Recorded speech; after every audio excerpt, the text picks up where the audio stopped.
Speaker గారితో సవినయంగా మనవి చేసేది ఏంటంటే సభ నడుపుతున్న తీరు పట్ల నా తీవ్ర ఆవేదన వ్యక్తం చేస్తా ఉన్నా. ఫస్ట్ క్వశ్చన్లో నేను చెయ్యెత్తితే మీరు సిగ్నేటరీ కాదు, మీకు మైక్ ఇవ్వమన్నారు. థర్డ్ క్వశ్చన్లో సిగ్నేటరీ కానటువంటి వ్యక్తికి మీరేమో ఇప్పుడు మైక్ ఇచ్చారు. ఎందుకు ఇచ్చారని మేము అడగడం లేదు. సభా సాంప్రదాయాలు అందరికీ సమానంగా ఉండాలని సవినయంగా మీకు విజ్ఞప్తి చేస్తున్నాం. ఇకపోతే మా సీతక్క గారు ఒక మాట అన్నారు, నా పేరు తీసుకొని, మీరు అప్పుడే డబ్బులు ఇచ్చుంటే బాగుండేదని. ఎస్, నేను ఇచ్చాను. మా గౌరవ కేసీఆర్ గారి ఆదేశాల మేరకు పల్లె ప్రగతి కింద ప్రతి నెల 275 కోట్ల రూపాయలు మేము గ్రామ పంచాయతీలకు ఇచ్చాం. పల్లె ప్రగతి ప్రారంభమైన తర్వాత 3,300 కోట్ల రూపాయలు 3,300 కోట్ల రూపాయలు మేము గ్రామ పంచాయతీలకు ఇచ్చాం. ఒకవేళ మీరు ఆ పద్ధతిని కొనసాగించుంటే నెల 275 కోట్లు ఇచ్చుంటే ఇవాళ ఈ బకాయిలు ఉండేటియే కాదు అనేటువంటి విషయాన్ని మనం చేస్తా ఉన్నా. ఇవాళ కాంగ్రెస్ పార్టీ ఈ సర్పంచుల పాలిట, పేద కాంట్రాక్టర్లు, ఎంపీటీసీలు, జెడ్పీటీసీల పాలిట ఈ హస్తం గుర్తు భస్మాసుర హస్తమై కూర్చున్నది. ఇవాళ వాళ్ళ ఉసురు పోసుకుంటున్నారు. సో దయచేసి మంత్రి గారిని నేను స్పష్టంగా అడిగా, సంవత్సర కాలంలో మీరు క్లియర్ చేయలేదు. ఒక్క నవంబర్లో బడా కాంట్రాక్టర్లకు 1,200 ఇచ్చారు. అందులో సగం ఇస్తే సర్పంచ్ల బిల్లులు క్లియర్ అవుతుండే. ఎప్పట్లోకి ఇస్తారో స్పష్టంగా చెప్పండి అంటే త్వరలో ఇస్తాం, చూస్తాం, చేస్తామన్నారు. ఏడాది అయినాక కూడా చూస్తాం, చేస్తామనేటువంటి మరి బాధ్యతారహితమైన సమాధానం మంత్రి గారి నుంచి వచ్చినందుకు ఈ సభ నుంచి మా తీవ్ర నిరసన తెలియజేస్తూ వాకౌట్ చేస్తున్నాం.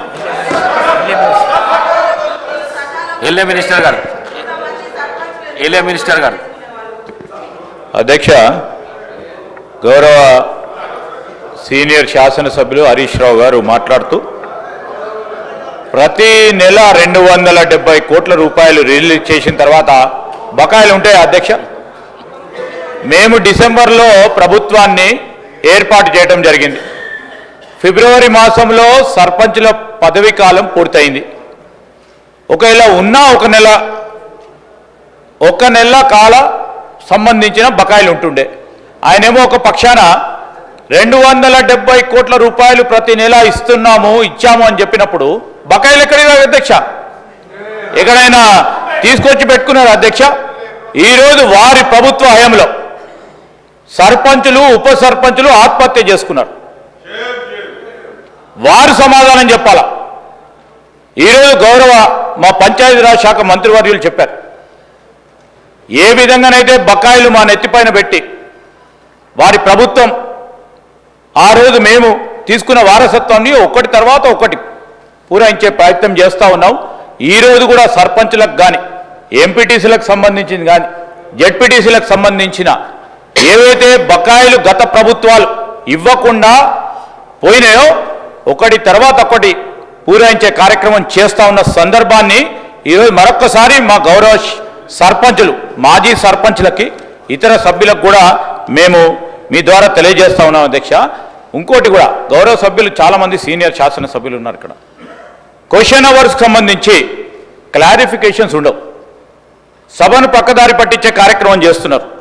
సరే, గౌరవ శాసనసభాపతి గారు మీరు ఆ స్థానంలో ఉండి ఇంకేదైనా సమాధానం అక్కడ కూర్చున్న మాజీ సర్పంచ్ సోదరులకు ఉపయోగపడే విధంగా ఏదైనా అడుగుతారంటే సభను ప్రక్కదారి పట్టించి కేవలం రాజకీయాల ఉద్దేశంతో వారి పరిపతిని పెంచుకునే ప్రయత్నం చేస్తాను. నేను దయచేసి స్పీకర్ గారిని కోరుతా ఉన్నాం అధ్యక్ష, క్వశ్చన్ అవర్లో క్లారిఫికేషన్స్ సంబంధించి ఆలోచన చేయమని కోరుతా ఉన్నాం అధ్యక్ష. క్వశ్చన్ నంబర్ 566, మాదిరెడ్డిపల్లి చెరువులో నీటి కాలుష్యం. పరిశ్రమల మరియు వాణిజ్య శాఖ మంత్రి గారు. అధ్యక్ష, మొదటి ప్రశ్నకు సమాధానం అవునండి. కాలుష్య నియంత్రణ మండలి ఫిర్యాదులను స్వీకరించబడినాయి. రెండవ ప్రశ్న, దానికి సంబంధించి తీసుకోవాల్సిన చర్యల విషయంలో Emmanuel Labs, APL health care, Aurobindo Pharma, Evertogen India ఈ కంపెనీలకు సంబంధించిన వర్షపు నీటితో పాటు కాలుష్యాలను వ్యవసాయ భూముల్లో విడుదల చేస్తున్నారని, తద్వారా తమ భూములు దెబ్బతింటున్నాయని సదరు పరిశ్రమలపై చర్య తీసుకోవాలని కోరుతూ ఫిర్యాదులు అందాయి.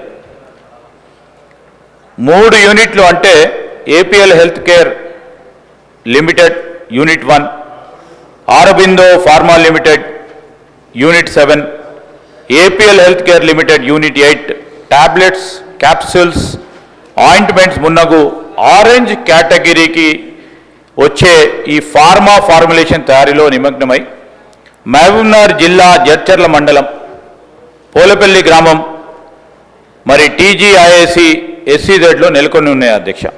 2019లో యుఎంఎస్ 189లో గౌరవ ఎస్జిటి ద్వారా నియమించబడిన జాయింట్ కమిటీతో పాటు కాలుష్య నియంత్రణ మండలి అధికారులు 30 అక్టోబర్ 2019 తేదీ నుండి మరి అదేవిధంగా 12వ తారీఖు 10వ నెలలో 2009 నుండి 12/12/2019 తేదీ వరకు ఈ ప్రాంతాన్ని తనిఖీ చేయడమైంది అధ్యక్ష.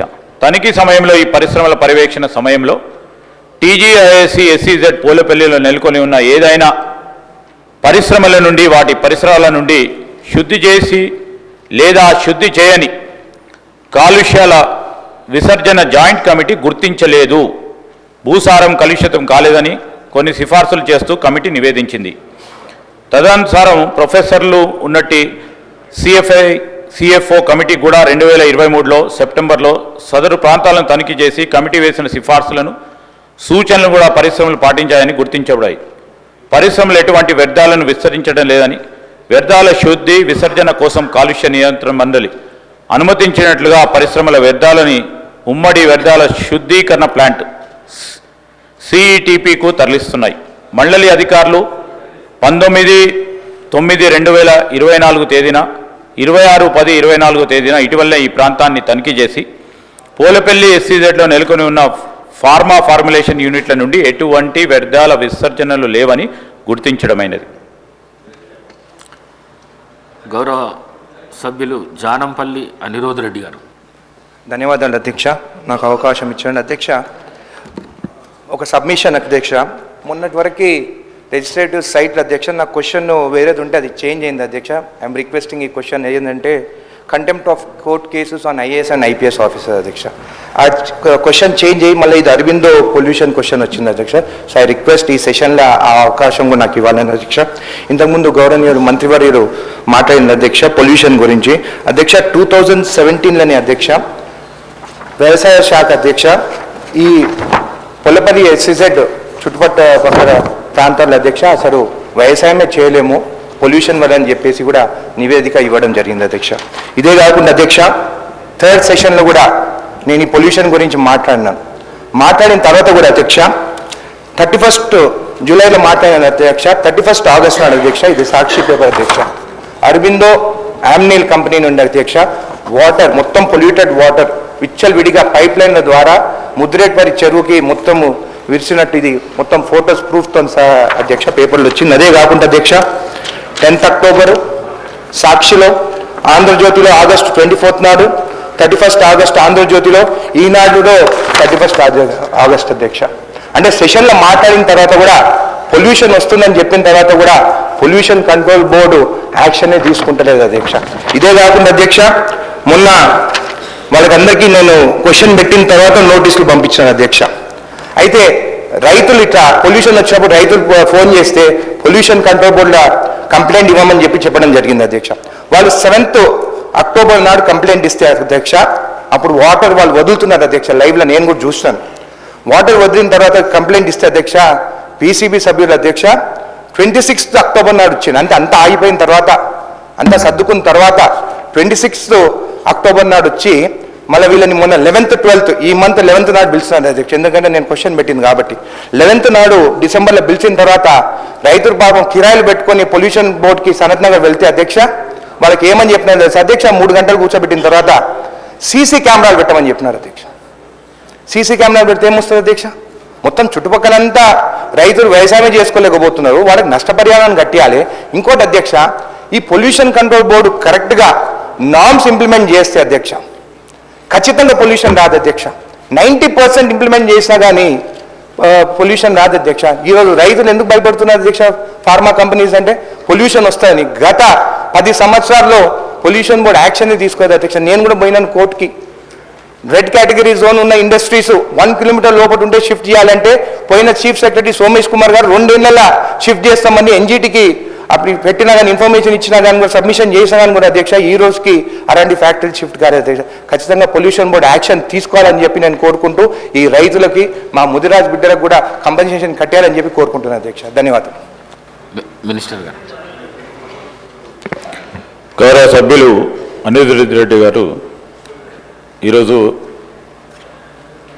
26 అక్టోబర్కు సంబంధించి అదేవిధంగా ఆగస్ట్ 24లో కూడా ఆరోబిందో అమాన్యుయల్ కంపెనీకి సంబంధించిన అంశాలను సభ దృష్టికి తీసుకొచ్చారు అధ్యక్ష. వ్యవసాయ శాఖకు సంబంధించి మేము కూడా కోరుతాం అధ్యక్ష, వ్యవసాయ శాఖకు సంబంధించిన నివేదిక సంబంధించి మరొక మారు నివేదిక కోరుతాం. మళ్ళా కాలుష్యానికి సంబంధించి ఎక్కడైనా పీసీబీ నామ్స్కు వ్యతిరేకంగా పరిశ్రమలకు సంబంధించిన వారి డిశ్చార్జ్ ఏదైతే ఉంటుందో ఎఫ్లుయెంట్ ట్రీట్మెంట్కు సంబంధించిన అంశం విషయంలో ఎక్కడైనా ఇబ్బంది జరిగినా కానీ వెనువెంటనే చర్యలు తీసుకోవడం జరుగుతుందని గౌరవ సభ్యులకు తెలియజేస్తూ ఉన్నాం. పీసీబీ నామ్స్ పూర్తి స్థాయిలో ఇంప్లిమెంట్ చేయాలని చేసే ప్రయత్నంలోనే పూర్తి స్థాయిలో మా ప్రయత్నాలు జరుగుతూ ఉన్నాయి. మరి పొల్యూషన్ కంట్రోల్ బోర్డుకు సంబంధించిన అధికారుల నుంచి మరి మాకు వచ్చిన నివేదిక ప్రకారం కూడా సార్ ఈరోజు మరి ఎన్జీటీకి సంబంధించిన నివేదిక 2023లో మరి వారి నివేదిక ఆ రోజు వారు ప్రవేశపెట్టినప్పుడు ఎక్కడ కూడా ఈ పరిశ్రమల నుంచి డిశ్చార్జ్ కావటం లేదని వ్యర్థ విస్తరణ జరుగుతలేదని చెప్పడం జరిగింది. అయినా కానీ ఈరోజు గౌరవ సభ్యులు చెప్తా ఉన్న అంశాలను దృష్టిలో పెట్టుకొని మరొకసారి వ్యవసాయ అధికారులను కూడా మేము కోరుతాం. మరి ఎక్కడెక్కడైతే వారి వ్యవసాయానికి సంబంధించిన భూములు దీనివల్ల నష్టపోతూ ఉన్నారో, పీసీబీకి సంబంధించిన నామ్స్ ఎక్కడైతే ఇంప్లిమెంట్ కావటం లేదో తప్పకుండా మరొకసారి మేము దాన్ని రీఅజ్యూర్ చేస్తూ ఉన్నాం. గౌరవ సభ్యులకి తప్పకుండా ఇంప్లిమెంట్ చేసే కార్యాచరణ తీసుకుంటామని మనం చేస్తాం.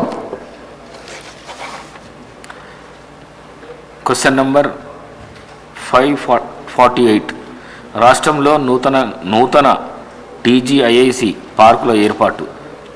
గౌరవ పరిశ్రమల శాఖ మంత్రి గారు.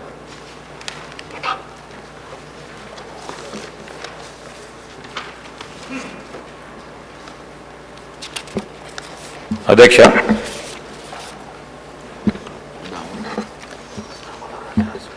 ఈరోజు గౌరవ సభ్యులు వెంకటరమణారెడ్డి గారు అడిగిన ప్రశ్నకు మొదటి సమాధానం,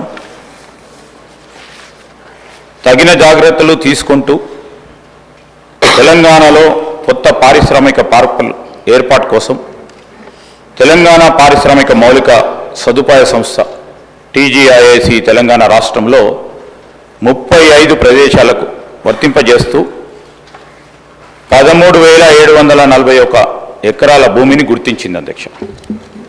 రెండవ ప్రశ్నకు సమాధానం, పారిశ్రామిక పార్కుల ఏర్పాటు నిమిత్తం గుర్తించిన ప్రదేశాల్లో 13,741 ఎకరాల విస్తీర్ణం గల భూమిని గుర్తించడం జరిగింది. ఇందులో 2,338 ఎకరాలు ప్రభుత్వ భూమి కాగా 7,638 ఎకరాలు ప్రభుత్వ అసైన్డ్ భూమి, 3,765 ఎకరాలు పట్టా భూమిని తగిన ప్రక్రియ చేపట్టడం ద్వారా సేకరించాలని ప్రతిపాదించాం అధ్యక్ష. సి ప్రశ్నకు సమాధానం, పై ప్రదేశాల్లో రెవెన్యూ అధికారుల నుండి భూమిని భౌతికంగా స్వాధీనం చేసుకున్న తర్వాత లేఅవుట్లు తయారు చేసి అవసరమైన అనుమతులన్నిటిని కూడా పొందిన తర్వాత పారిశ్రామిక పార్కు ఏర్పాటు నిమిత్తం అవసరమైన మౌలిక సదుపాయాలు అభివృద్ధి చేయడానికి అవసరమైన చర్యలు తీసుకోబడతాయి అధ్యక్ష. గౌరవ సభ్యులు కాటేపల్లి రెడ్డి గారు. అధ్యక్ష,